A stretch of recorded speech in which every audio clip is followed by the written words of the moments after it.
This is Fortress on a Hill. Thank you for joining us. I'm Henry. And I'm Danny. We're here to tear apart recent stories about our nation's armed forces and our veterans. We hope you'll take a critical look at what's happening with our military, and we hope you enjoy the show. Now, let's get started.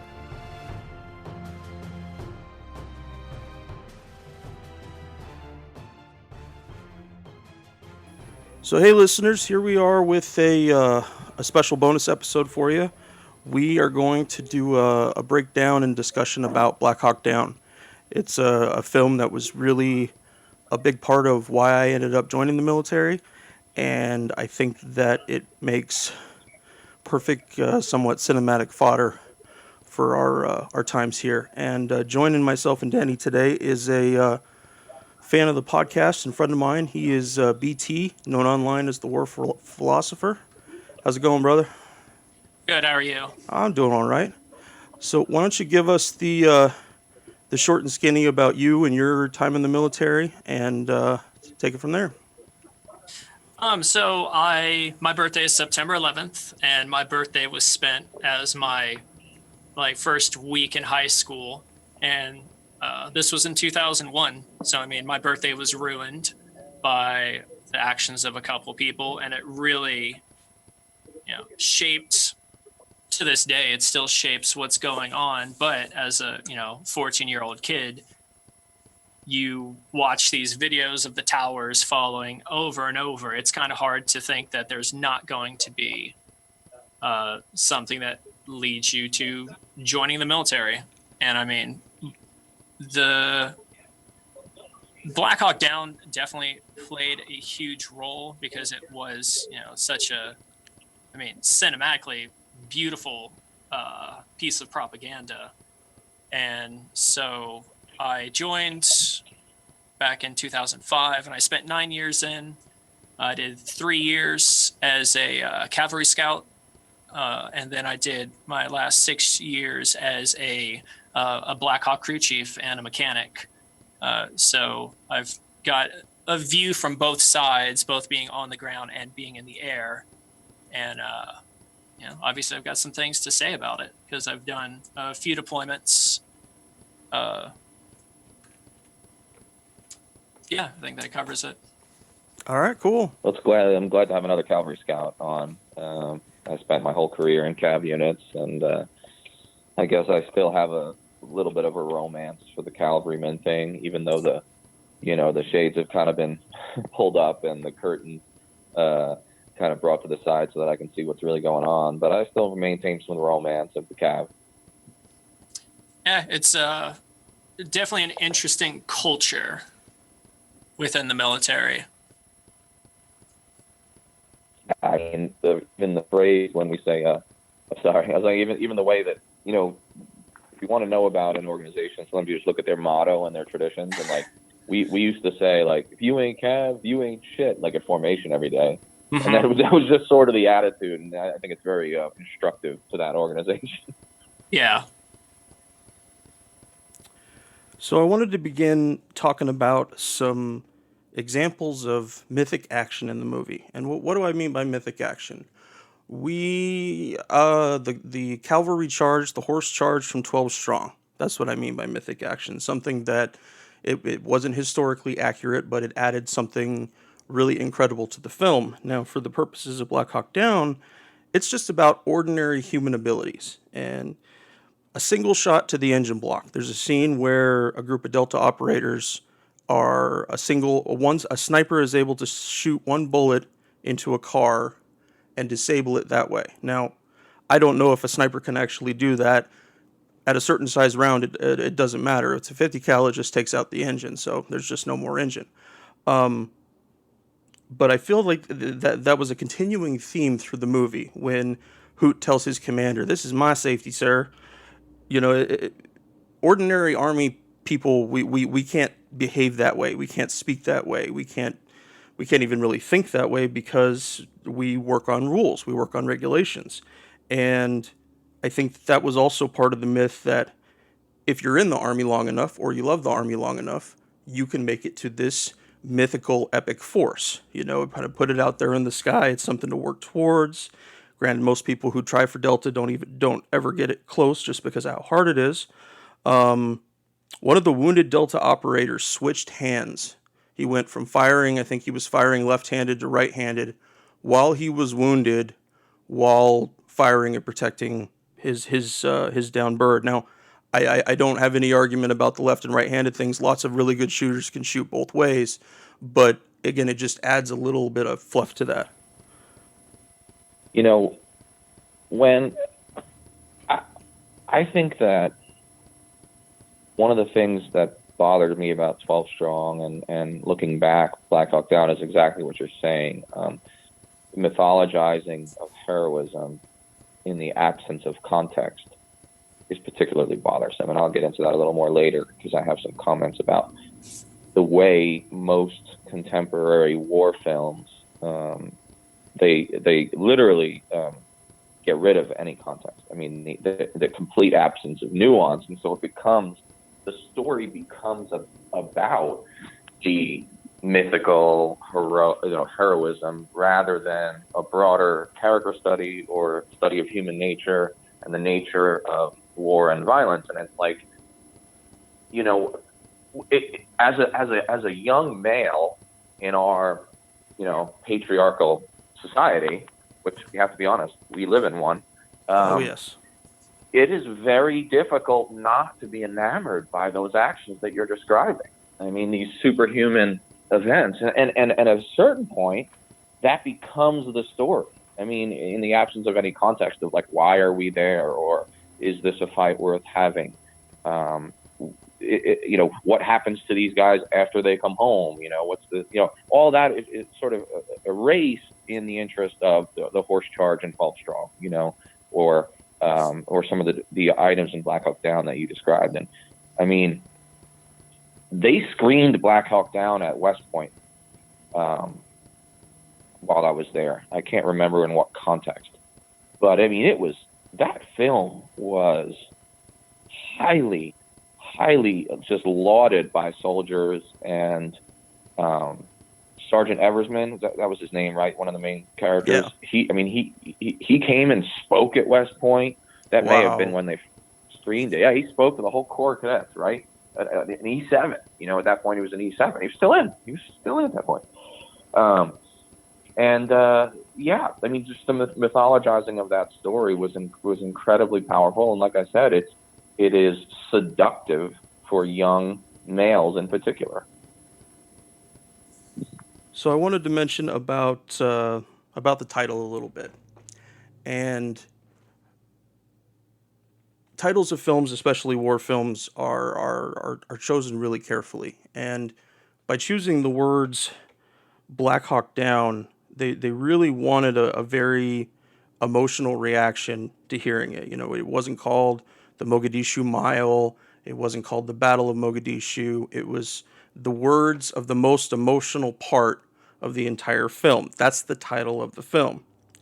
And it's something that as soldiers I wouldn't call it an oddity, but that the movie has an instance where over the radio the first soldier is declared killed in action by a lieutenant colonel, no less. We don't say that on the radio. We don't say that we've lost somebody. We might say somebody's down or somebody needs aid, but to tell everyone listening over the net that one of your brothers in arms is gone in the middle of a battle, we don't do that. We deliberately choose not to do that because we've finally gotten to the point where leaders understand the power in that. And we also take very specific procedures when somebody goes down. For example, in the film, immediately prior to them leaving for the big battle, a bunch of the operators and rangers talk on the phone. Prior to big missions and after big missions, when there are wounded or KIAs, we get blacked out. All of our media, all of our ability to talk home gets blacked out to ensure that the families of those lost get properly notified. They're not notified on CNN or notified by somebody's buddy that was there. That's an entirely different topic to talk about that. But they do try to make it so that errant information doesn't scare the shit out of family members. It doesn't mean family members don't get the shit scared out of them from time to time, but they try really hard to not do that. So for Correct me the if I'm wrong. They said his name on the radio too, right? They they, didn't use his battle roster number, right? no, Correct. his full name, Dominic Pilla, Pilla, Right. was the first guy that fell, and yeah, they did. They said his full name over the net. Yeah. Yeah. Of course, that's I mean, I've lost soldiers, and there is a point where the patrol leader reports to headquarters that what his casualty situation is, but where we use coding essentially, and we use a battle roster number, which at least in my unit was like the first initial and last initial of your name, followed by like the last four of your social security numbers. So this way, the people back at base even are, when they hear there's KIA or WIA, they don't know like it's their buddy. They don't know, the names aren't really out there. Sometimes you could figure it out back at base. Yeah, But yeah, we certainly would never just say the name over the net. I worked in the battalion tactical operations center for like the first 18 months that I was in the scout unit, because I kind of got screwed over by not being told that I shouldn't say that I know how to use a computer, because this was still 2005. But before I ended up leaving there, we had this one like big operation that was going on, and I was the battalion RTO, and one of our units got into contact, and this was in Mosul, and if I remember correctly, I think like a Bradley threw a track, so they're trying to retrack this thing. They're getting hit with mortars, and I'm just going, I'm writing things down as I hear it, and I'm not talking, because that's what you're supposed to do. And the S3 came in, this major, and he asked me for an update. I gave him the things that I knew, and he asked for me to get more information from them, and I was like, sir, they're actively in combat. I don't think that they're going to talk to us right now. Because they're getting shot at. And this went back and forth a couple times until the major said to me, he's like, get them on the radio or I will rip your fucking heart out. Like, in the middle of the talk, going to show, poor leadership, poor ability to handle a lack of information. Right. Is I think a huge problem, and it's definitely not something that is characterized, especially in the movie, because there comes a point where Eversman is yelling that I forget what it is, but they're in contact or something like that, and the Ranger captain was like, I need you to calm down because I can't understand anything that you're saying. And instead of calming down and trying to be a tactical kind of leader, he just screams it a couple more times, and then he says, fuck it, and throws the radio off to the side, accomplishing absolutely nothing because he hasn't passed any real information along. No, it's a view of life that most ordinary people don't deal with, trying to pass information between two people who want to pass the information, and it being so volatile that it doesn't give you the room to take a breath. You have to, in those moments, you almost have to force yourself to stop and take the breath over the immediate emotions of the scene. Go ahead, Danny. Yeah, I was going to agree with that. I've seen that situation as well. It's commanders and staffs, especially senior commanders and staffs, they live for information. They want to know. They cannot handle a darkness of information, or even a blackout. Most senior commanders and staffs are not very disciplined and are constantly badgering on the net in the middle of fights because they in their mind, psychologically, and I think emotionally as well, need perfect information. Of course, it doesn't exist, right? So perfect knowledge, perfect understanding of what's going on in a fight is impossible, even after the fact. No two people remember it the same way. Yeah. So I think it speaks to human nature, especially for more senior commanders, they become obsessed with information perfection, and of course they never get it. A question I would have for you, Danny, is: do you think that this chaos and the need to have information comes with all of the advancement of technology that we have with, GPS and Blue Force Tracker and UAV feeds and all these different radios, as opposed to back in, not even that long ago when we were a far more analog military? Do you think that's contributing to the chaos? I think that's a really good point. It absolutely is. I watched the technology change even over the course of 2 deployments that were pretty well spread out. So I was a platoon leader in Baghdad in 06 and 07. I had a scout platoon, and we had a lot of, we had GPS, we had Blue Force Tracker in our Humvees. We had a pretty good amount of information. But our talk was still just a single screen of Blue Force Tracker and like 2 radios, or maybe 4 radios. That was the troop level, company level talk. I come back now to Afghanistan in 2011, and in those 4 years that had elapsed, I mean, the amount of technology I had, even in a company level, troop level talk, was unbelievable. I had like 6 flat screen TVs. I had drone feeds.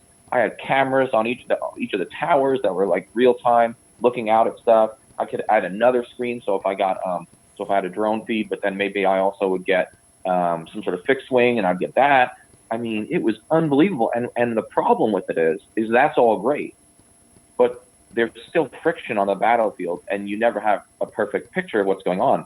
But because commanders can see so much and can track so much, they're even less patient with information flow, because the expectation becomes, I should be able to see and react in real time instantly. And it's a myth. I mean, it's like a golden city you're never going to find. It's a mythical place, this perfect knowledge. And I definitely think that we have become reliant on our technology. We've become spoiled by our technology. And I think it does have sometimes a toxic effect on leadership. So I wanted to discuss some of the scenes and some of the dialogue and shots. And the film opens with this incredibly long montage of starving Somalis, or that's the effect that they're trying to portray. And it talks about the nature of famine as it existed in the few years before the Battle of Mogadishu.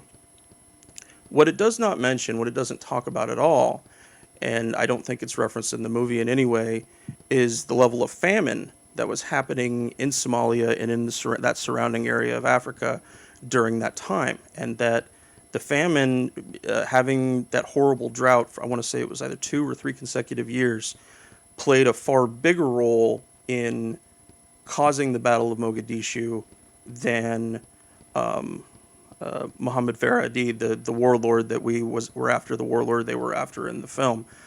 But it's not mentioned at all. We're not looking to look outside this perfect picture of American military might. We're not to look at other factors, other non-military factors, and ones that you can't deal with a gun. There is no American military might that's going to deal with an actual humanitarian disaster. That's not what troops are trained for. And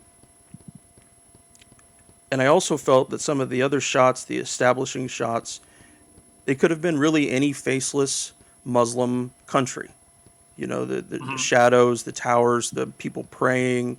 It really just left an outline of what a citizen of Somalia could be, and not any kind of actual agency.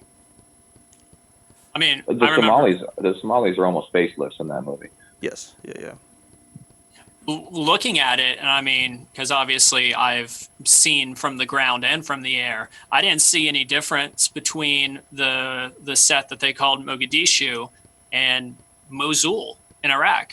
No different than Baghdad in Iraq. Like, it's all the same, the exact same characteristics. Like I say, there's no focus and specifically on the actual issues, like with the famine. you mentioned that they don't talk about any of the reasons why it occurred. When I was flying over the Baghdad area, you can see just hundreds of thousands of acres of former farmland, where you see all of the water channels cut into the ground, and you can obviously see where farming used to take place.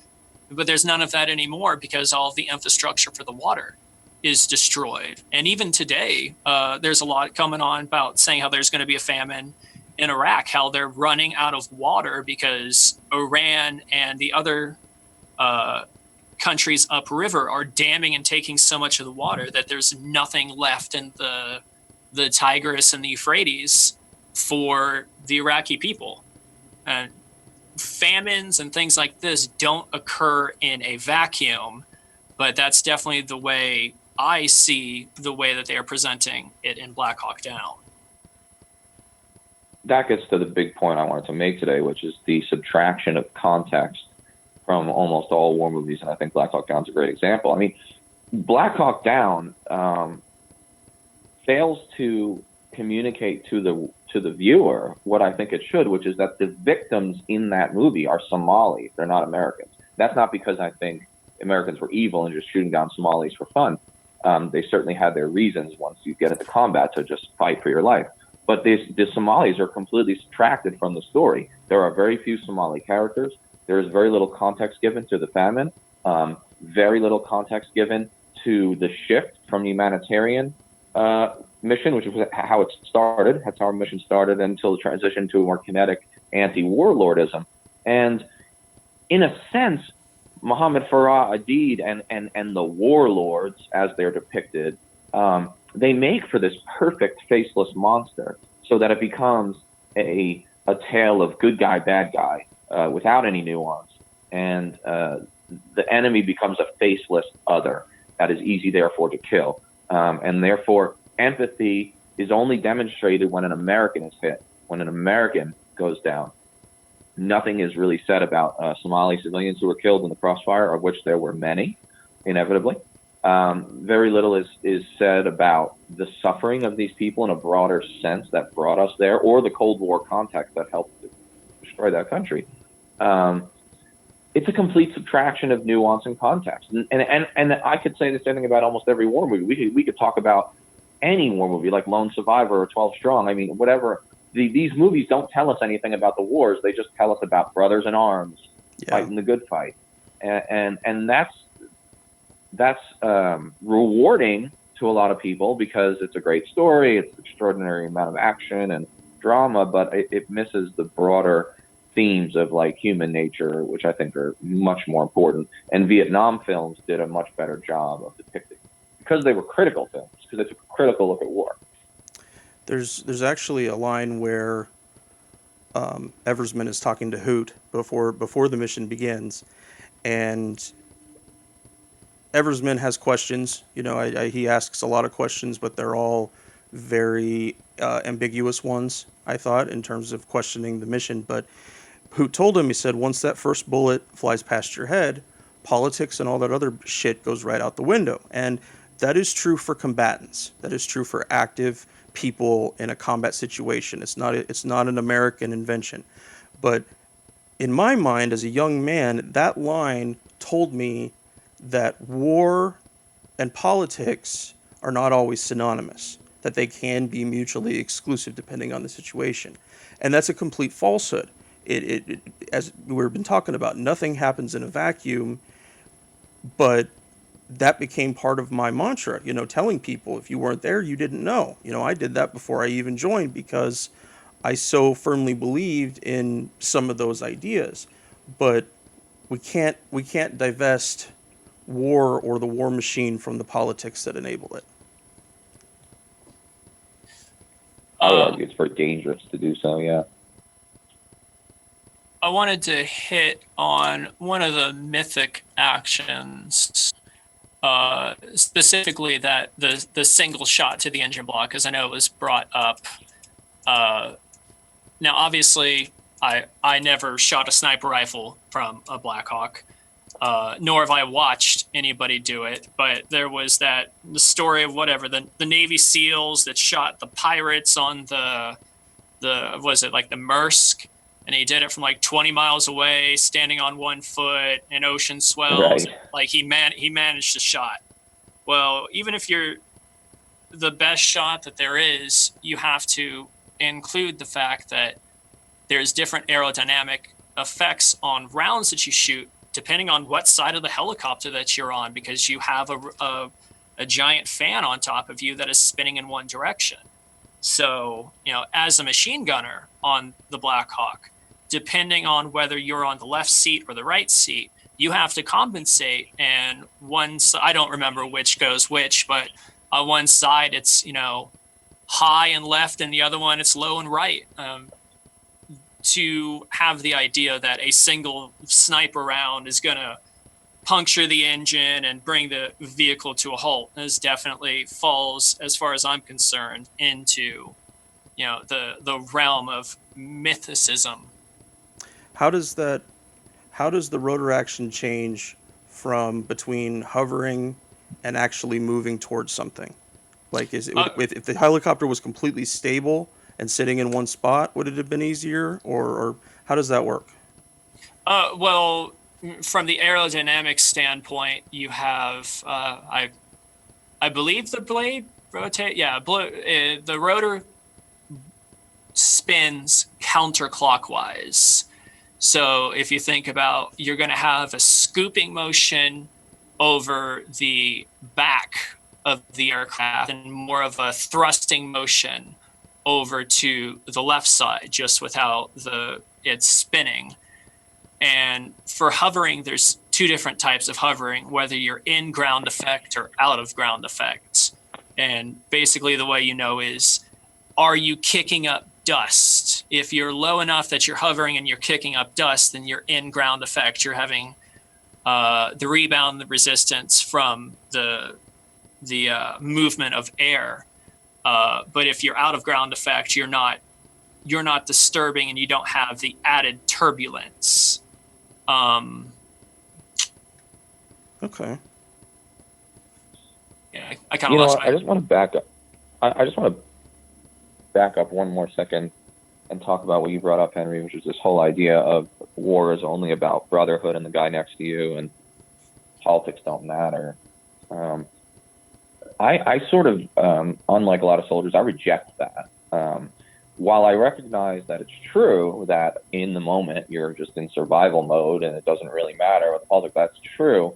But I think a film owes us more than that story, because having to tell someone that their husband or son is dead, and to actually communicate to a family and answer their questions, having done that, and it's some of the worst experiences of my life, I think it's vital to have a reason. I mean, the day that I stopped being able to tell them what their sons died for, because I no longer believed in the politics, because I no longer understood the reasoning or the purpose for American occupation in the Middle East, once that happened, that's really when I turned against the war, because our soldiers deserve to fight for something besides each other. They do.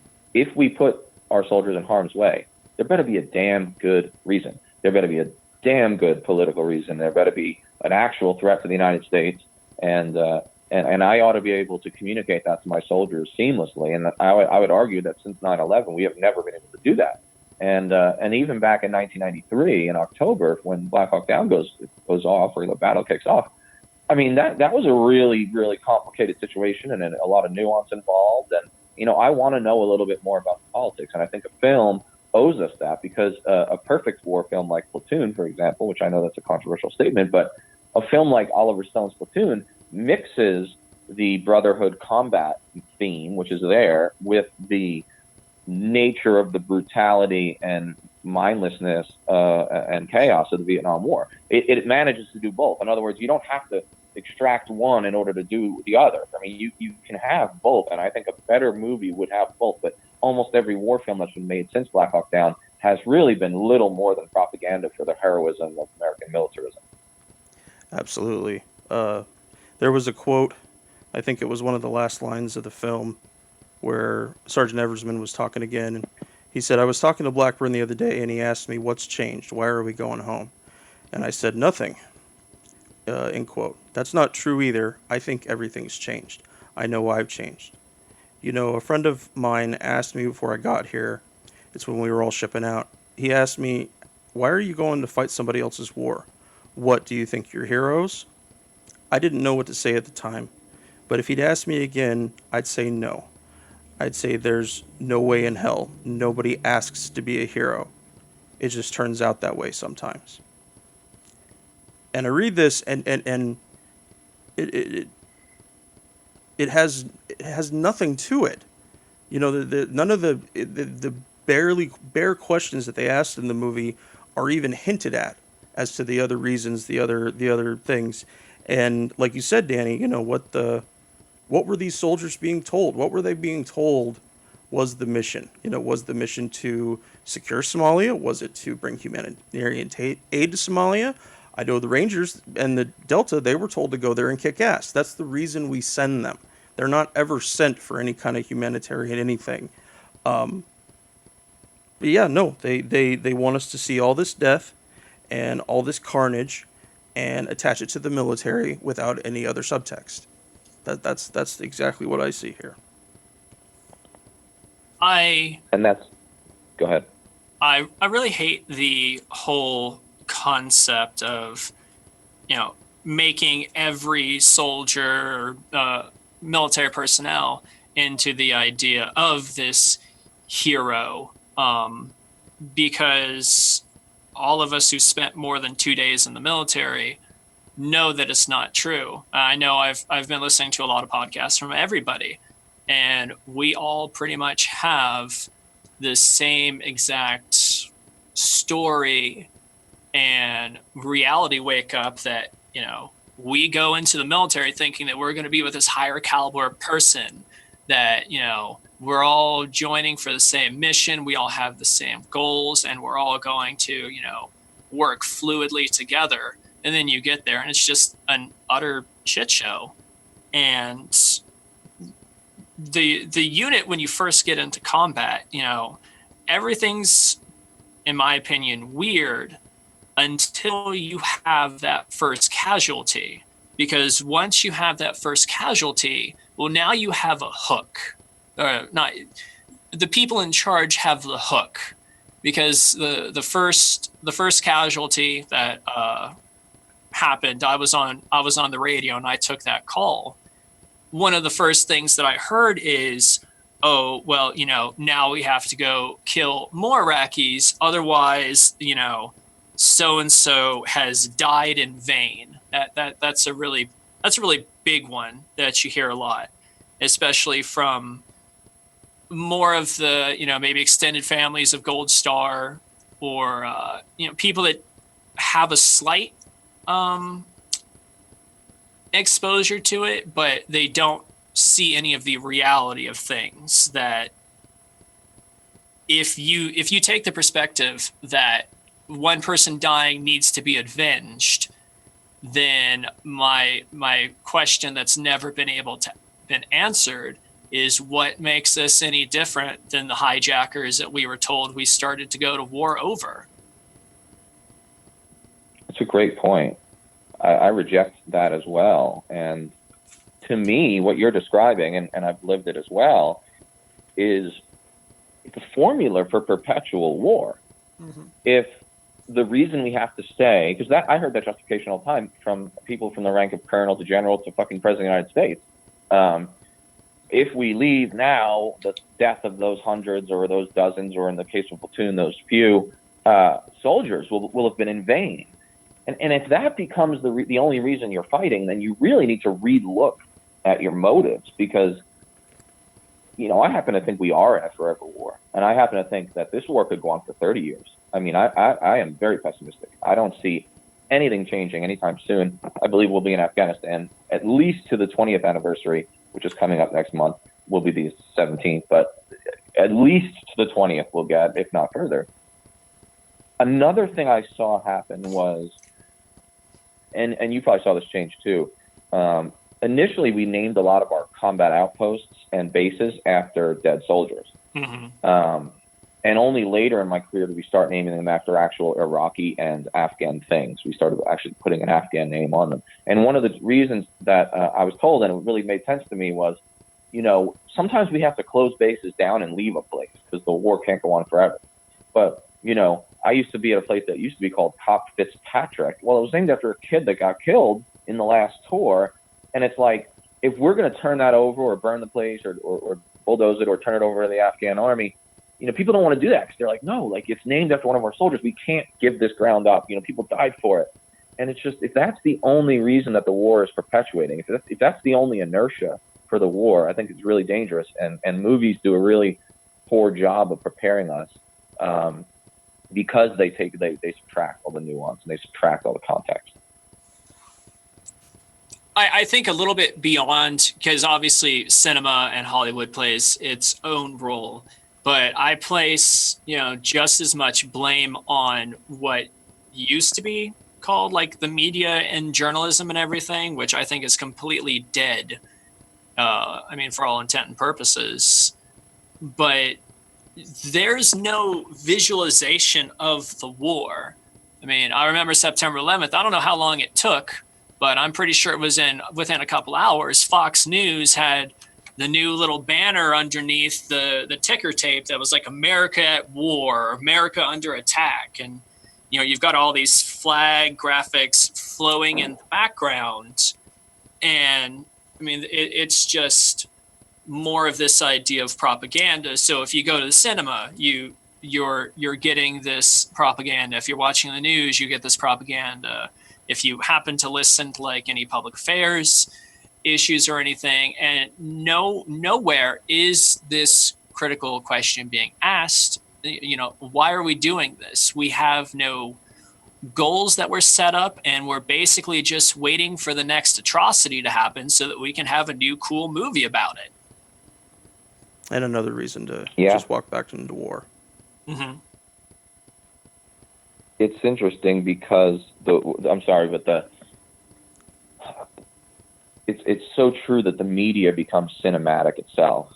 And I remember that moment where it was like America in Iraq or America at war and the flags and the eagles, and it's like screaming across the screen. And instead of like, objective reporting on the horror and chaos that is war, it's like it becomes a film. Because news is for profit, so news is entertainment by its very nature, right? And of course that's not how it should be, but it's the reality that we live in, right? There's choose your flavor of news that you like, and then enjoy the entertainment. Do you like liberal entertainment or do you like conservative entertainment? Either way, what you're getting is entertainment rather than genuine reporting in most cases. So I think it's important I really like your point, how you demonstrate that media and Hollywood are much more related and inextricably linked than we often think. I wanted to say one more thing, and then I'll let the conversation go. But you sparked my memory. Even when if you try to say, okay, well, here's a journalist topic. Here's Anderson Cooper, standing out there and being shot at on their NVGs. We get these, okay, well, that's the war. That is what is going on. But then I forget the journalist's name, but I know it was brought up that Bill O'Reilly, was lying about his so-called combat journalism, that it turned out he wasn't even in the same country, I think, that the war that he said he was reporting on. And there was a journalist in Afghanistan or Iraq, I can't remember, but he made up this entire war story, and then they came out like, oh, well, this is completely inflated, or I don't remember the details. But he went away for 6 months, and then he just came back and stepped right into being a reporter again. I think it's Brian Williams. Wasn't this the Brian Williams case? Yeah, I think so. I think it was Brian Williams. Yeah, because he got a new job on MSNBC. You're right. He disappeared for about 6 months. No, his entire reputation as a journalist was done then. I can't stand to see his face on TV anymore. But it's a very common thing, and it happens with veterans too, because we don't always, in having discussions, we don't always break out our resumes and kind of who did what. And so I know there's a lot of posturing among veterans about who fought harder, who went through the most things, and that leads me to talking. I wanted to talk a little bit about escalation. And there are a couple events I wanted to cover that really escalated the hatred of our participation in Somalia on the whole. We had that after the Marines left, when UN forces were still there, that 25 Pakistani troops were killed when they were raiding a weapons depot. But it just so happened that the weapons depot they were raiding was beneath the radio station that Adid and his followers were using at the time, and they were concerned that he was going to shut down the radio station. But we had that happen as an escalation, towards us. And then there was also a missile strike on a meeting that he had taken place. I can't remember if it happened before or after the 25 Pakistani troops were killed. But essentially what this is it was a drone strike. It had no active combatants, just a giant missile that comes out of nowhere, kills a bunch of people. And seeing in the documentary about the battle, former ambassador to Somalia, Robert Oakley, I think he called it right when he said that whatever political affiliations the participants of that meeting went in with, when they came out, they were all radicals. Because for them, the calculus has changed. It had become something different. And I think it was just a horrible, horrible choice on the military's part to use a missile strike at that point. And they were also doing profile missions. They were doing low altitude profile missions over the city. And Danny, you and I have talked, I don't know how many times, about the fear and chaos it puts into a person having American military power fly over you all the time, wondering when it's your turn. Absolutely. And and most of that was also tracted from the story as well, and from the film. I mean that the lead up to this was not sufficiently covered. No, they didn't cover it with any kind of authenticity. And there was also what they were telling the media. The Clinton administration told the media that the Rangers and Delta Force were there in a very limited role, and that they specifically would not go after Adid. And when they got in country, that is exactly what they did. There's no question about it that just by having them there, it upped the ante in all kinds of ways. You bring this very aggressive force in who wants their guys. They want their bad guys so they can move on to their next deployment. Rangers get deployed. We heard from Spencer last episode about the quick pace of missions and such. And then the downing of the birds. We don't think about those escalations, but it's really important to understand it in the context of a battle. Our guys go in, they take that one building, and now the militias are fighting because they're bringing in everybody they can, because at that point they don't know exactly what the Americans have planned to do. So they escalate hard and they take out two birds. Now the Americans are on the escalation side again, and we have this kind of combat one-upsmanship where the thing, like we're taking the current hatred, whatever we have at that moment, and depending on how close we were to it, and dragging it into the next battle, and it just becomes bigger and bigger and bigger. And yeah, it seems like a very apt analogy for how our war state operates these days. It's a really good point. A couple things, and then I would like to, start specifically talking about the whole flight aspect of Blackhawk Down. But I don't know what the structure of the military was back in this time, but it would seem to me that a more reasonable approach trying to have this hat of a humanitarian effort is, why didn't civil affairs personnel go in? People that are, I don't know if this is like a relatively new thing, but people that are supposed to be culturally trained and at least have some understanding, and actually know how to provide this humanitarian effort, because I mean, you can send any grunt to go lift boxes. I mean, any single one of us are capable of doing that. But when you have somebody like Delta Force, so you have somebody like the Rangers, they have a very specific set of skills that, you know, a proper force utilization.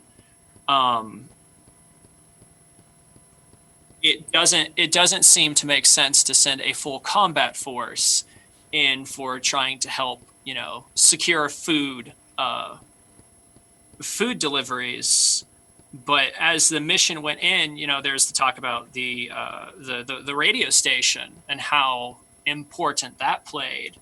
And a movie and a book just came out that was on Netflix. It's The Siege at Jadoville, which is about this Irish, they call it a battalion, but it might as well have been a company, that went into one of these African provinces that was basically at a war between the extraction companies looking for, I forget what it was, uranium or something like that, and the NATO forces. And what sparked off that incident was an attack on a radio station. And I think it plays back to our previous conversation about information. It seems that a lot of these military actions are predicated upon either, you know, attacking the information distribution processes or naval ships. Those seem to be the two biggest triggers for either war or conflict. Like to hear your opinion. No, I think that certainly the fear that the radio station could be taken out and their only link to whatever group they're connected to through a deed is lost. I think that could be a very fearful thing, especially in a country that was 3.5 years into a civil war, which is exactly what was happening. We didn't talk about it, that we were injecting ourselves into a civil war, but that was the reality. But yeah, the anything that, you know, groups use to communicate, taken in prisoners who are runners, especially if they're relatives of the people that are in charge. You know, all these things just build on people, and especially on movements that are trying to change something politically. And so, yeah, the radio station is definitely an obvious target, and I would say a good one militarily, but a horrible one in a humanitarian sense. Yeah, I mean, we keep coming back to the context that's taken out of these movies. I mean, very rarely do we recognize that the very fact of U.S. military occupation and of U.S. military strikes actually feeds the insurgency, actually creates the enemy that becomes necessary to fight.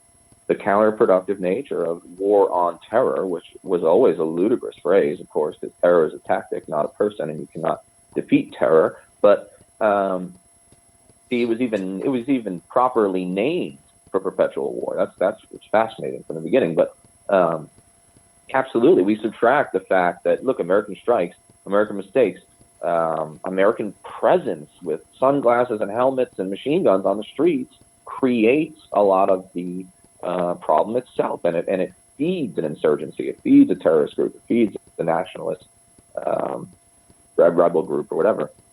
So I think these are important things to talk about. BT, if you want to take us through your aviation thoughts, man. Well, the first thing I would say is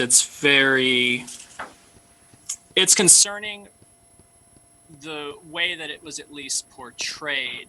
It's been a while since I went through the actual book, but portraying the Blackhawks from flying about 12 feet off the ground and circling around over these things to the point where they're blowing dust around. And I mean, that's a horrible position to put yourself into, especially because, I mean, as far as things that are out on the battlefield that can be, taken out by a single person with a single rifle shot, it is a helicopter.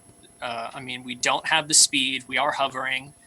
We, you know, there's times and places for that. Obviously, if you're doing fast rope operations, you have to be low enough for the exfil to happen.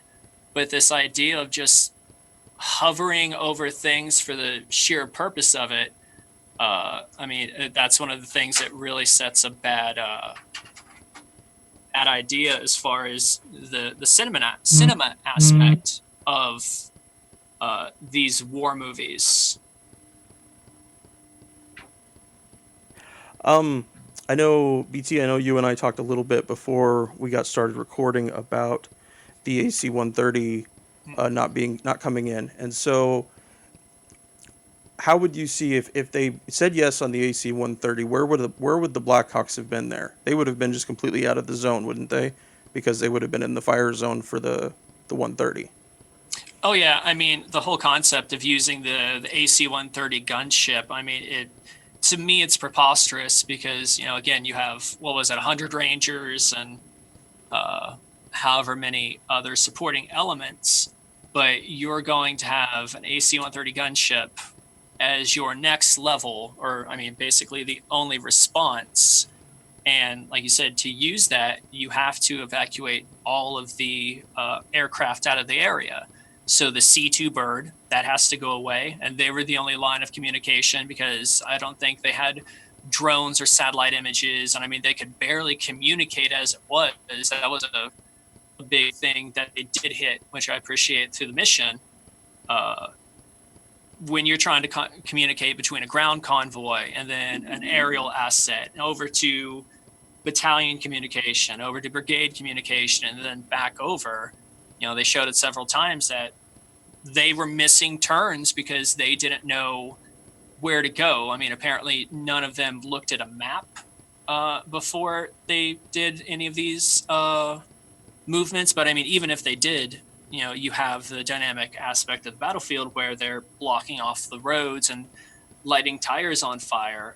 But that AC-130 gunship is not going to give you the tactical information that you need. It is simply there to put big holes into the ground.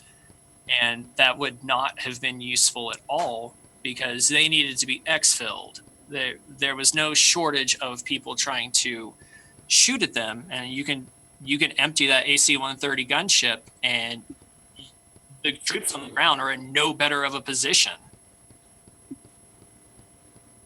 So if they had it, you don't think it would have been any kind of a linchpin in the battle? No, I think that it would have made it worse. Especially being in the urban environment. The problem with the urban environment is you can't utilize your aviation assets like you do on just your, you know, typical Cold War era tank on tank kind of battle where you can come in and do, you know, the Vietnam style CASEVAC and everything.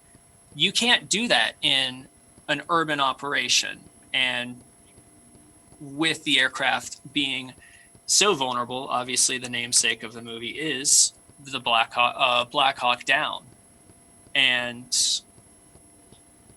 that AC-130 gunship, how are you going to make sure that you don't hit the downed aircraft? I mean, how are you going to? I don't know how well you can do, you know, close call for fire and everything, but as someone who is on the ground, I sure as hell wouldn't want an AC-130 gunship shooting in my general direction. I don't care how many people I'm going against.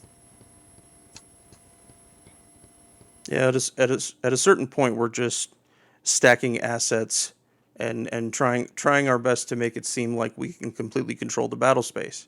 Which one thing that we haven't discussed, but that you just touched on about that I'm assuming that the gold standard as far as medevac wasn't something that had come around then, but it's something that we've gotten used to in Afghanistan and Iraq because we generally do control the airspace. In this circumstance, there wasn't anything close to that because they could not safely enter and exit the battle space with the aircraft. Mm-hmm. I think the C2 bird was a really good kind of insight into what the aviation actually looks like on the battlefield, in my flight company, we had a aircraft that was specifically designed for C2.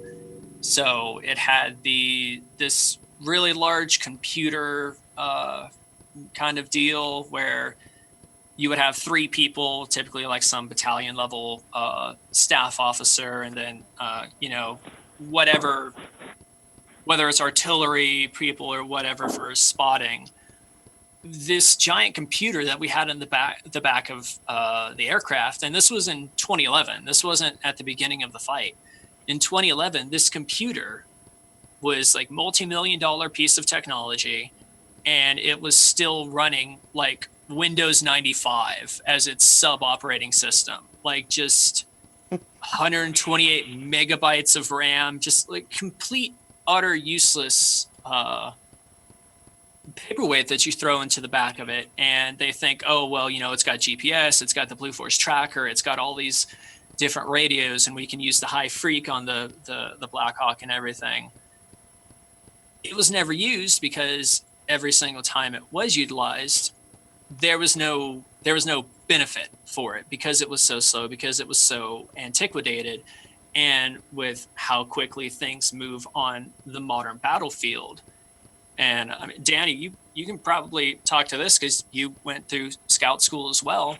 I mean, in 05, 06, when I went through basic training, I was taught Cold War tactics. We were not taught any of this new counterinsurgency. General Petraeus being the golden child of the military, coming up with this idea. But we talked about it before. The more technology that comes, the more information everybody wants, and the more information everybody wants, the slower everything goes, and the more options for things to go wrong, like having 2 Blackhawks shot down in a row because we just can't learn anything. Right. Yeah, we definitely learned Cold War tactics. I mean, we even called the green men that we shot on the range crazy Ivans, because they made them look like Soviet soldiers. Mm-hmm.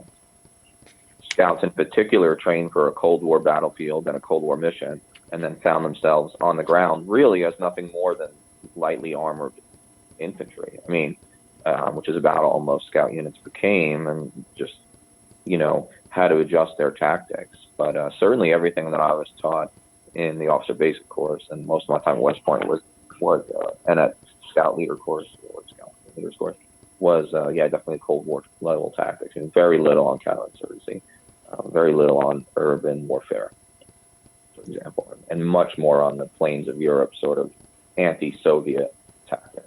Mm-hmm.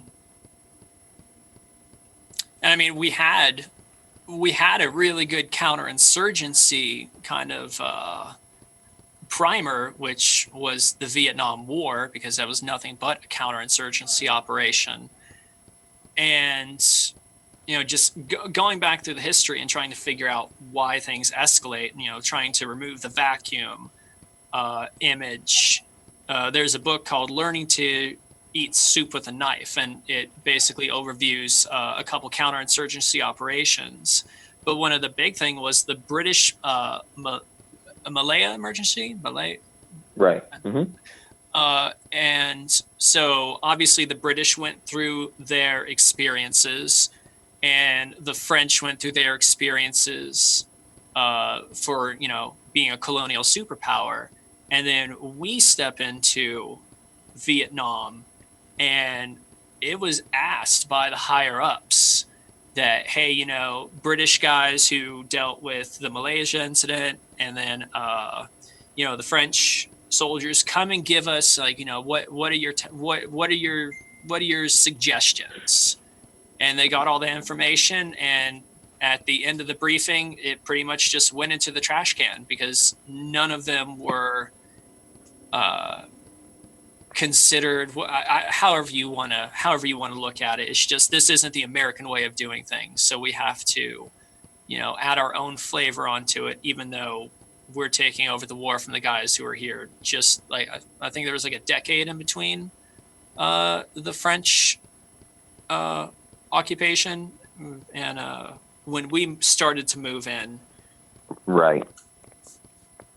it goes back to, this whole idea of, having information and also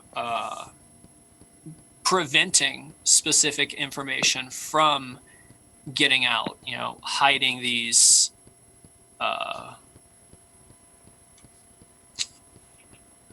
I lost my train of thought on that one.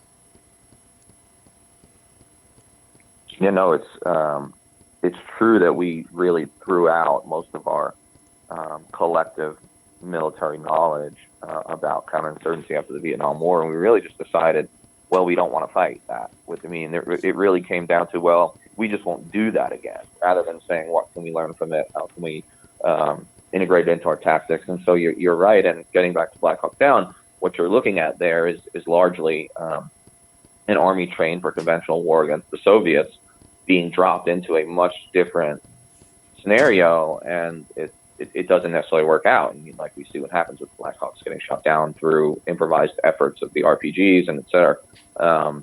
There weren't clear front lines. The battlefield was 360 degrees, but most of these guys had trained for, even the Rangers, even though they were a more elite group, mostly trained for a battlefield that really only had 180 degrees, basically a front and a rear. So I think that was another challenging aspect of this. It's still a lesson that that our military hasn't learned in 2018. Look what's happening on the ground in Afghanistan. We're not doing anything good. The Taliban has more area in Afghanistan than I think it ever has in the war. Is that right, Danny? That's correct. So we don't. I go back to Churchill saying that Americans always do the right thing after they've tried everything else. We believe in this blunt instrument of war, and it's not about changing your tactics for the war, because the war is different, even though it is.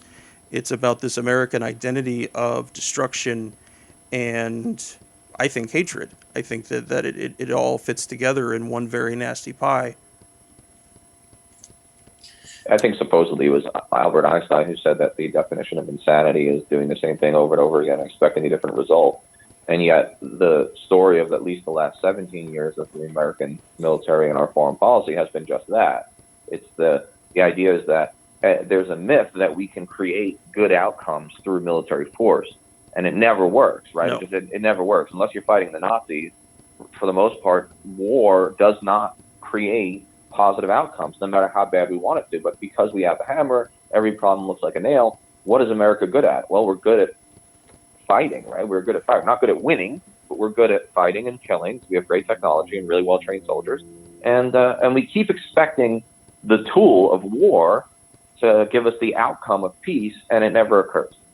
We're looking for peace, we're looking for security, and we get neither. We actually get less peace and more insecurity. So at a certain point, you have to ask the really naughty question of, is the problem militarism itself? Is the problem the application of force to problems that are not, that don't need force applied?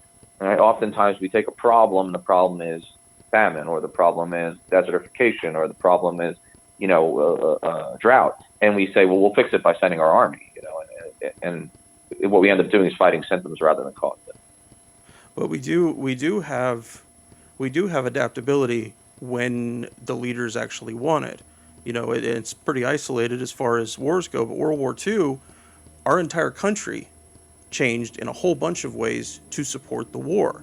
We developed different tactics. World War II was so different from World War I, and there was actually adaptation as we went through it. But in this part now, it seems we got to, when Petraeus and Mattis put out Coin, and all right, we have our counterinsurgency strategy. This is what's going to work. We just need to keep at it for the next 97 years. And so, within the paradigm of the military, I think we are capable of change. But that change, if it does come, it's usually only because it's the strategy that we absolutely need in order to win. But yeah, crisis is what brings that forward. We haven't really had crisis. Yeah. Because the truth is, and this is another one of my controversial statements that gets me in trouble, but America is not in any real danger. No. Yes, terrorism is a threat, but it's not an existential threat. Terrorism will always exist, but we're not making it any better by applying our military force around the world. All we're doing is alienating more and more Muslims. Usually they're Muslims, sometimes they're Arabs. That tends to be what we do, and it is insanity. It is insanity, and we really are only adaptable when the entire American people are feeling the weight of a war, whether that be through increased taxes or just blood and treasure that's lost to a conscripted draft army where everyone is involved. But so long as we have a professional force that the king or the president, and I'm not talking about this president, all presidents are becoming increasingly imperial in their power on foreign policy, can just use the military as a tool. And the military can bang its head against the wall for, like you said, 97 years, and no one seems to notice or care. Yeah. No one really knows what we're doing anymore. No one really knows what we're trying to accomplish in Afghanistan anymore. We're there because we're there. The reason for the war becomes, well, because we're there, you know, and no one has the political courage, because that's what it would take, is political courage to just pull us out. Yeah. Talking about, and obviously I can't speak for the other services, but being in the Army, it was mentioned that the Army is a hammer, and you see that there's no flexibility at all. Is when I went through scout school, we had probably 5 or 6 former, I think it was 14 Romeo. I don't know if it's still the same, but the Patriot anti-aircraft guys. And, right. Just like talking about redefining the roles of the scouts, these guys they told them, hey, we're not shooting down any aircraft, so grab your gun and go start kicking indoors.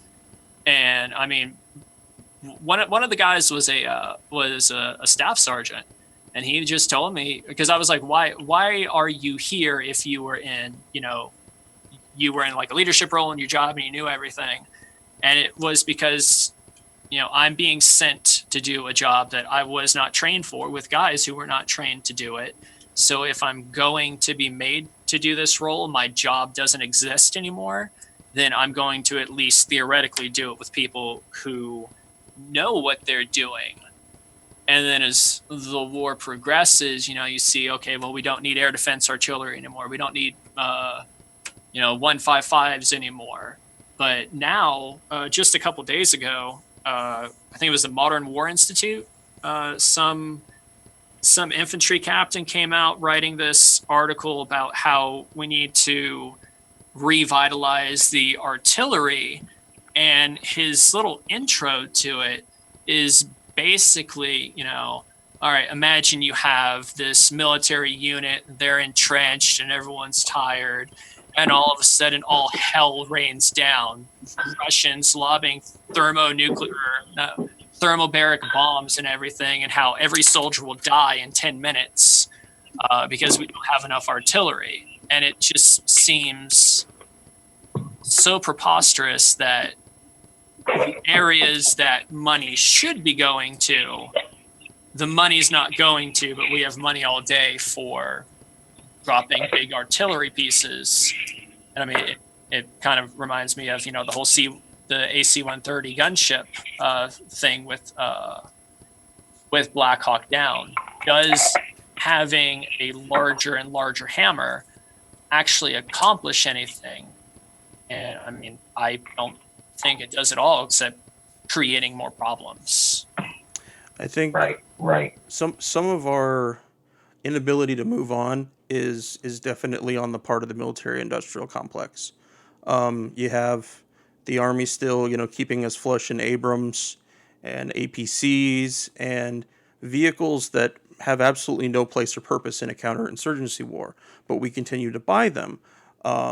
We have new military elements going into, they're talking about a base in Poland. The 300 Marines that are in Norway. A lot of Cold War era buildup in that way. And I think that that's part of the problem, is that companies and locations get bogged down by becoming part of the industrial complex. And then when it's time to change and jobs have to go somewhere else, it becomes a different question. But we're not actually supplying what soldiers need. We're supplying what politicians want to write off for their constituents. And I'm sure it's a very old story, but I think that's a big part of this.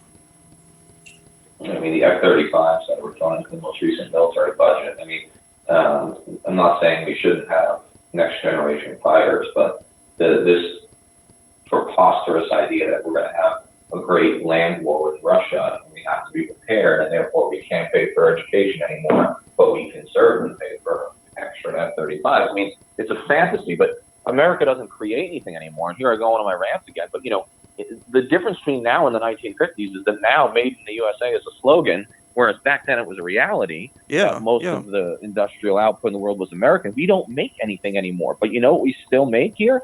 Guns and bombs. We are one of our largest industries now is the arms industry. We're the number one arms dealer in the world, and we sell those arms to at least a dozen countries that are on watch lists for poor human rights records. And so there's no way to look at any of this without the military-industrial complex. And I'll take it a step further, and now I'm going to link Hollywood back in. Look, Hollywood sells heroism and militarism in these movies today. These movies aren't about the human condition. They're not complex. They don't tell us context. They're about, look how cool our gear is. Mm-hmm. Look how brave our soldiers are. Yep. And it really becomes a propaganda ad, just like a 90-minute propaganda ad for the military-industrial complex, because it all feeds through the same network. Look, young man, look how cool war is. Join Army. Now that I'm joining Army, now that I have more soldiers, I need more gear, and it keeps the cycle going, right? So the military-industrial complex never stops, and it works hand in hand. You could even call it the military-industrial congressional Hollywood complex, because I would argue they're all complicit. Absolutely. And I think that some of the connections that the film had to DOD and the steps that they had to take in cutting out certain parts of the script, making sure that nobody was cursing in an inappropriate way, lots of death and destruction, but we can't make dirty jokes like soldiers make. But yeah, no, I think that we need to get in a mindset like looking at college professors who have military ties and push certain things in their classes, that it's the same for filmmakers. We can't look at people like Michael Bay or Jerry Bruckheimer or some of the other, consistent people to make these kind of movies as not being complicit, because they are. They're more than intelligent enough to understand their part in this whole system. And it's kind of terrifying, because I know how impressionable I was when I saw this film, and we're still going through that process today. There's no contrast. The platoon of our generation, Danny, like you mentioned, it's where would we go? Where would a 17 or 18-year-old go to find some truth in military service today? Aside from our podcast. Yeah, unless he goes to foreign films or documentaries. Yeah. He's not going to find it, because we don't tell truth in our film industry. What we do is we glorify war. And nothing excites young men who live in a patriarchy more than exciting war films, because I'm guilty of it. You're guilty of it. I played with too many G.I. Joes. I mean, quite frankly, that's part of the reason I do what I do. Talking about trying to make all of this appealing to young men, but then trying to contrast it with the reality, balancing that coolness factor, and trying to hook it back into the movie. There's the scene where one of the helicopters is dropping in Rangers, and there's a guy with an RPG that's in some scaffolding, or a skeleton of a building that's being constructed. And the pilot says, "Hey, I've got this guy," and they pivot, and the crew chief shoots and kills him. The crew coordination, in my opinion, was okay, but looking at the weapon that he was using, because the GAU, the minigun, whatever you want to call it, it's this big souped up version of a medium machine gun, but this particular weapon, have either of you guys ever worked with the minigun? No, I never got to. I had a Special Forces Green Beret team attached to my living on the same camp as us in Afghanistan. They actually had one on one of their vehicles, believe it or not. kind of awesome, but I never personally used it. I just watched them use it. Well, kind of the same thing for me in Iraq. We were training the Iraqi army, and we had to do one class of Iraqi special forces. So they brought the special forces trainers over, and on their Humvee they had this thing set up, and so they were letting us all play with it. And this thing is just a piece of junk. I mean, it requires some type of a battery or a power input, which it's all great because it's just shooting out thousands of rounds. But trying to think from the practicality standpoint, how long are you going to be able to hold that trigger in an aircraft that doesn't have an unlimited amount of ammunition to be stored on top of it?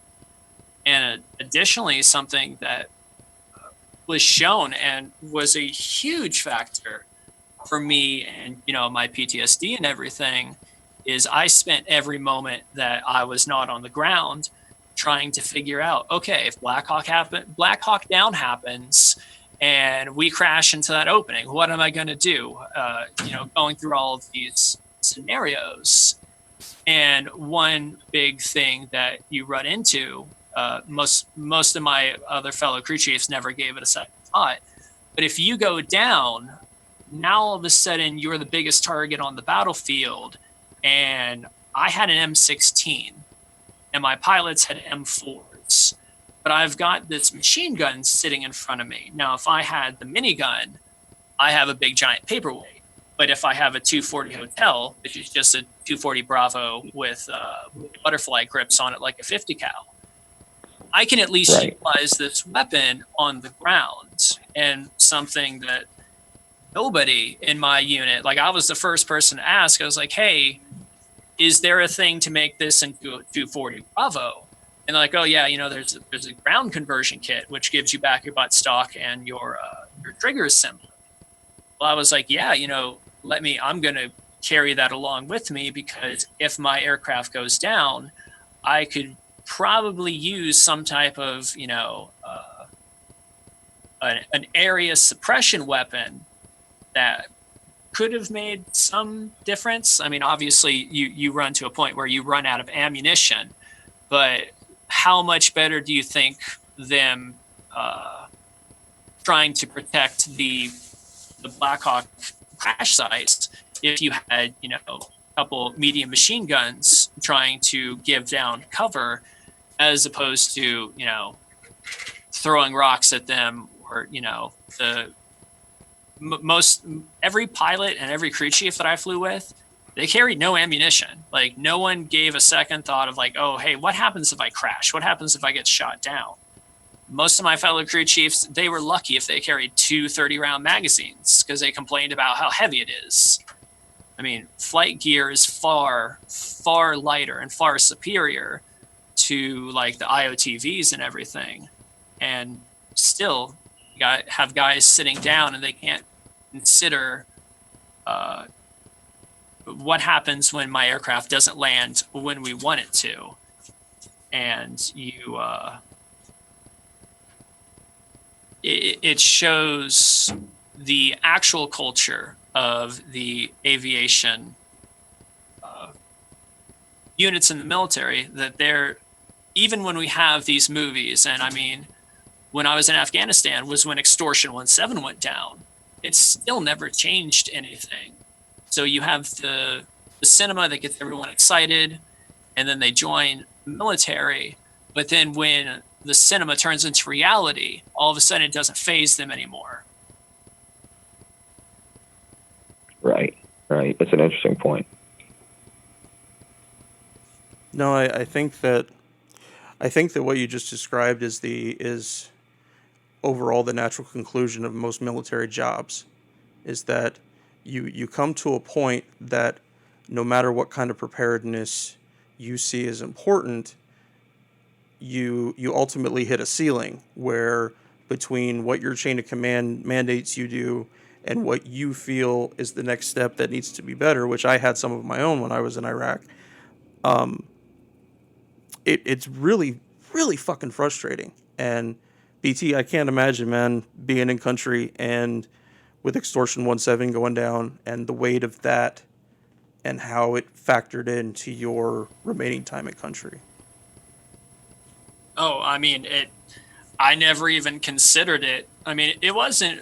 I got out in 2014, and apparently, I never talked to my wife ever about the military because, about a year ago, I started, like opening up and telling these stories, and every time I do it, my wife would just be staring at me, and I would be like, well, what's the thing? She's like, oh, well, you never told me that, or that sounds pretty dangerous, and I think it's easy for us going into the military, going into a combat zone, that everything is normal for us. I know, Henry, you and I had a conversation where I had asked you if you felt the same way that I did, and as a scout, a couple of missions in, it was to the point that I was like, I don't care what happens. Like, to me, at that point, to the unit, I could have given less than shit, but I need action. I need something to fulfill the void that is not being in combat. And to the point that I was praying that any vehicle around us was an IED that went off, or a VBID, just to break that monotony. And I mean, at the time, it seemed perfectly rational to me, but then you take a step back and you get some years of exterior perception, and you realize how fucking psycho that line of thought is, that a normal person doesn't have, those kind of wishes and desires. And that's one of the things that really makes it difficult for someone watching a 2-hour cinema event, as opposed to actually living it and actually experiencing it, to know that all of these things that they try to show us with fancy weapons and not giving any background, just saying, hey, these people are bad, let's go shoot them. I just don't think that 99% of the population has no idea how to handle that kind of insight, that kind of, thought process. And I think even if we had, hour long, whatever the new Vietnam documentary that just came out, Ken Burns or whatever, even if you had that, and even if you somehow cut through all the partisan bullshit and you cut through all of the Hollywood and the one-sidedness, and you get a clear, absolute picture, you're still not going to understand. Because if you've never experienced it, you have no frame of reference. And frame of reference for most people for what the military is Blackhawk Down. Right. No, they want us to believe that. They want us to believe that your average civilian can go to the movie theater, spend 2.5 hours watching a film, and they now have enough distilled knowledge for what they want them to see about the military.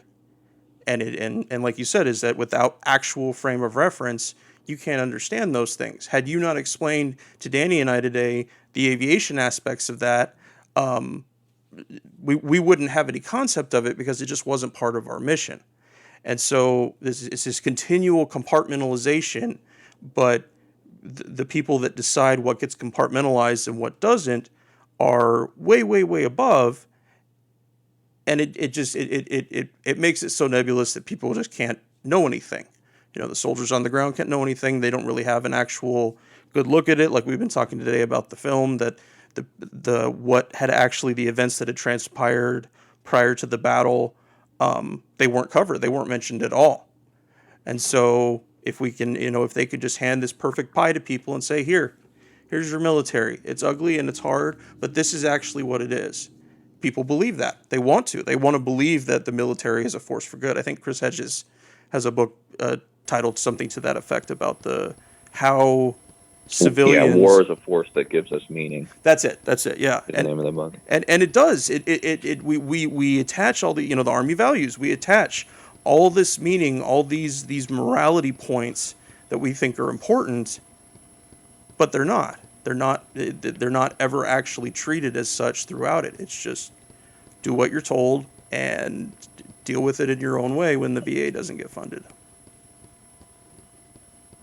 Absolutely. It's all part of the same thing. I mean, that's why this conversation about Blackhawk Down is so fascinating, because it connects all the pieces that are the puzzle that is American militarism. I think there's a really powerful scene, or what could be a powerful scene, that is just kind of completely glossed over. I forget there, because in the movie you had the two machine gunners who were kind of left on their little corner, which is a whole tactical question that I have to ask about. But you also had another, I think it was a sergeant, that kind of got separated from everybody, and he ends up like going into this room, and there's this family there, and it's the mother and the kids, and they're all huddled together, and he, like, I don't know, he gives them a high five or something, and he goes out the back door, and this kid pops up with an AK-47, and he ends up shooting, but he ends up killing his father. And they showed that for a second, and then they just brushed right past it. And I think that could have been something that, this is a casualty that was just caused by this in between this family member because of us being there. And I think it's the, going back to, dying in vain and everything. How can you say that you're this, liberating force when you're causing, family members to shoot each other? Obviously not intentionally, but intention doesn't matter as opposed to what happens, because intention isn't going to bring that fictional child's parent back. But there was just absolutely no emotion at all built into that, and it just goes to be another, faceless other. Yeah, I thought that was the strongest scene in the whole movie, and it happened so quick. And if there was more like that, I would have liked the movie more now, looking back, because I think that was a rare glimpse of what could have been, because it showed the powerlessness of the Somali people, and it showed that the Somali people were victims really as much as the Rangers were, and maybe even more so. That the true victim in the Blackhawk Down story really should be the Somali people, because thousands of them died in the battle, by some estimates, and millions of them died in the famine. So, and there's no way, with all the firepower the Rangers and Delta were pouring down in defense, obviously, I know they were defending themselves, so I'm not taking that away from them, but there's no way all that firepower didn't kill a whole bunch of civilians in a place as densely populated as Mogadishu. There was also that short scene pretty close to this one where that sergeant finds those two machine gunners that have been separated, and one of the machine gunners actually shoots at the sergeant because at the moment they think that he might be a combatant. And they scream at each other, and they figure out they're all on the same team, and they get together. But that could have easily been a horrible friendly fire incident. And the fact that the machine gunner actually stopped and looked and recoiled at the possibility that might have been his teammate, I think that was a powerful thing. But again, we went past it so quickly that there wasn't really a thought about it. It's like, oh, thank God they didn't shoot each other. Now we're back onto the combat thing. But it completely sidesteps the huge issue of friendly fire and how often people in the military deal with it. And it is a frequent occurrence. It's not some kind of freak thing that happens once every 27 years. It happens in every conflict. Pat Tillman was killed by friendly fire. They lie about it. Yeah, my friend Jesse Berzay, from who he was killed in May of 2004 in Iraq. He was killed by friendly fire by the Polish.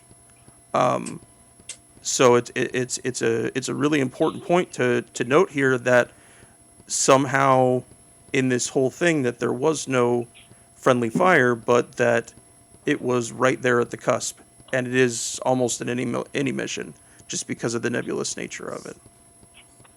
And I believe in the Gulf War, the Persian Gulf War, at least half of American casualties actually did result from friendly fire. I mean, there weren't a lot of casualties in general, but if I got my statistics right, I think at least half were friendly fire incidents. Mostly aircraft shooting our own tanks and Bradley. Yeah. Misidentifying them. Yeah, it's all interesting stuff. Well, fellas, go ahead, BT.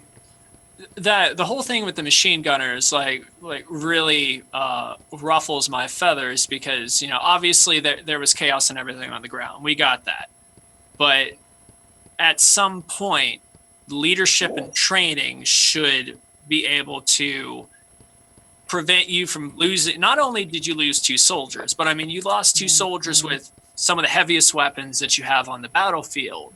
Like, that's a horrible tactical loss, to the point that these guys don't even know if they're supposed to run to the Humvee or if the Humvees come to them.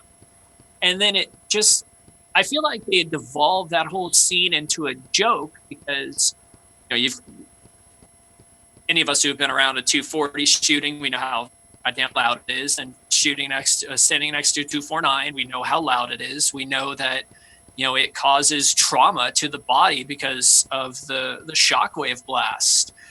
And then it comes down to, oh, hey, you're hurting my ears, stop shooting that next to my head, when they're literally back to back shooting a moment before. And then some enemy comes up and one of the two shoots over the other guy. And then every scene after that, when they showed the machine gunner and when they showed, almost shooting the sergeant, he's just standing there like making all these retarded noises, obviously trying to indicate that he can't hear because of the tinnitus and everything. But just, I don't feel like it does a good portrayal, obviously, that no military movie is going to. People talking on the Blackhawk, the pilots talking to the Rangers in the back with no headsets on, and everyone gets it. You can't hear anything. You can't hear anything in a Blackhawk. You have to have 2 layers of hearing protection because of how loud it is. And I mean, it wasn't until recently that we had gotten this system called a pass-through, where we had microphones on either side of our flight helmet, and we could actually listen to people that are trying to talk to us, because you're under the rotor disc. So you have, that fog of war essentially being put over your inability to hear, whether it's on an aircraft, whether it's next to a machine gun. But this really, dangerous scenario where you can't hear is just kind of made into a joke. And it's just another thing that people don't realize, that this is a much bigger että than the way that the media is portraying it.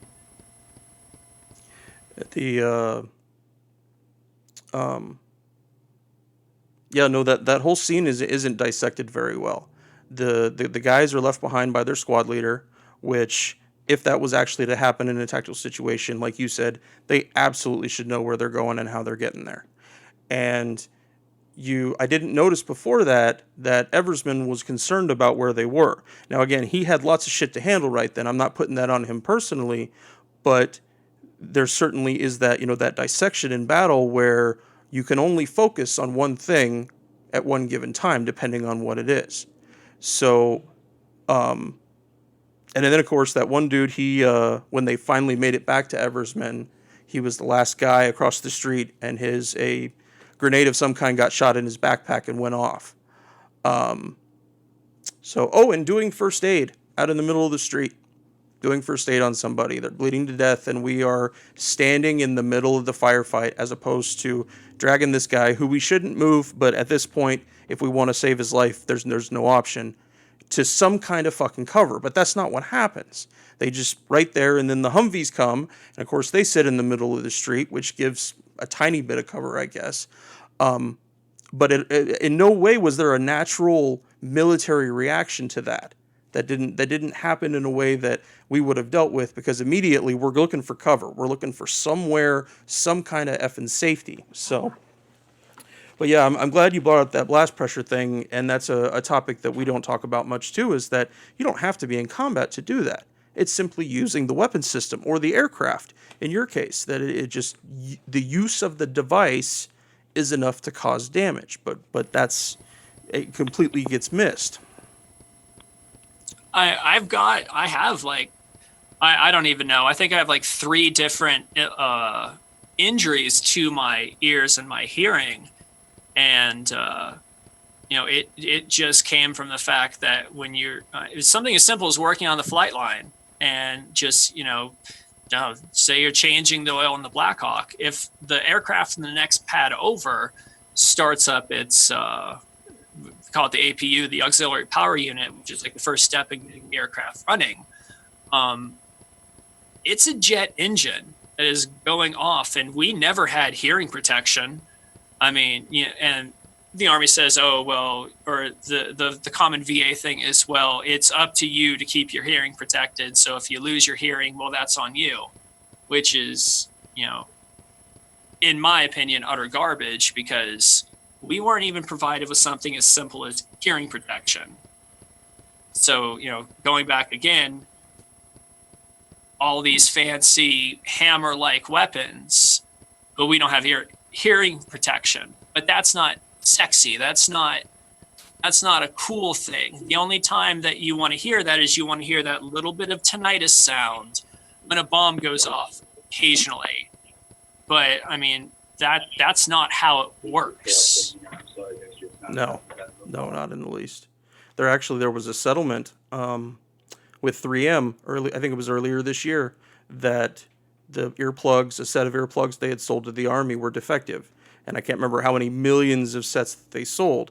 But and the crucial point of that is that, okay, cool, we've attempted to solve this hearing problem, but now you're using shit.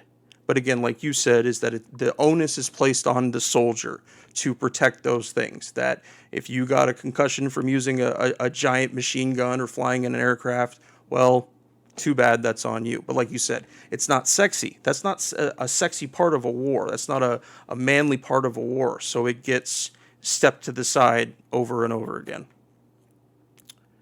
Well, fellas, I think I've run out of topics. Do you guys have anything else you want to bring up? No, I think we're good. Yeah. All right, cool. Well, BT, I want to thank you for joining us. It was awesome to sit here and chat with you, and especially to hear about your experiences in aviation. I hope you can come back on the podcast sometime and chat with us again about other stuff.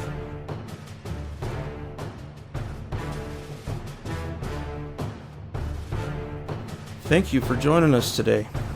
Please come join the conversation at www.fortressonahill.com.